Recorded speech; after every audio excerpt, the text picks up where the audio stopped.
حدیث پاک سنیں گے آپ کی طبیعت بڑی ٹھنڈی ہوگی۔ میرے نبی پاک صلی اللہ تعالیٰ علیہ وسلم نے ارشاد فرماتے ہیں کہ جو بندہ سوال سے بچنا چاہے گا، ارادہ کرے گا اللہ میں نے کسی سے نہیں مانگنا، فرمایا جو سوال سے بچنا چاہے گا رب اسے سوال سے بچا لے گا،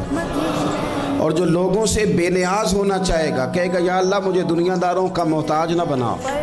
اپنی بارگاہ سے عطا فرما۔ جو لوگوں سے بے نیاز ہونا چاہے گا اللہ لوگوں سے بے نیاز کر دے گا، اور فرمایا جو صبر کا ارادہ کرے گا اللہ اسے صبر کی توفیق بھی عطا فرما دے گا۔ ارادہ تو کرے،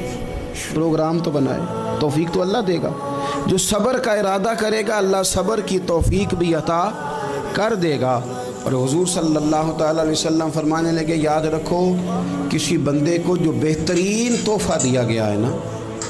اگر کسی کو کوئی بہترین عطیہ ملا ہے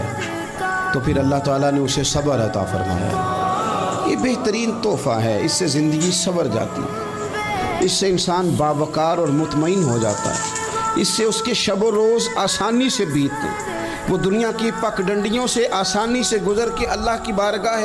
عالی مرتبت میں سرخرو ہو کر حاضر ہو جاتا ہے۔ لیکن اگر بے حوصلہ ہو، صبر نہ ہو، پھر نقصان روز بروز بڑھتا ہے۔ اور پھر میرے رسول پاک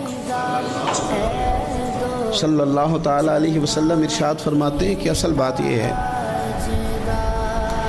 کہ اللہ تعالیٰ نا کسی بندے کا درجہ بلند کرنے کا ارادہ فرماتا ہے، لیکن اس کے اعمال اس طرح کے نہیں ہوتے کہ اس کا درجہ بلند کیا جائے۔ اب رب کیا کرتا ہے، اللہ تعالیٰ اس کو مال کی، جان کی، اولاد کی کسی مشکل میں ڈال دیتا ہے، اس مصیبت پر وہ بندہ صبر کرتا ہے تو اللہ تعالیٰ اس کا درجہ بلند فرما دیتا ہے۔ اعمال اس قابل نہیں تھے کہ درجات بلند ہو،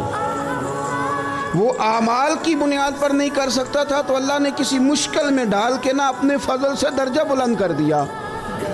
اب جو راہ طریقت کا مسافر تھا، جو سلوک کی منازل طے کر رہا تھا، جو اللہ رسول کے قریب جانے چاہ رہا تھا، اس کے لیے کتنی آسانی ہو گئی کہ مجاہدہ تو زیادہ نہ کر سکتا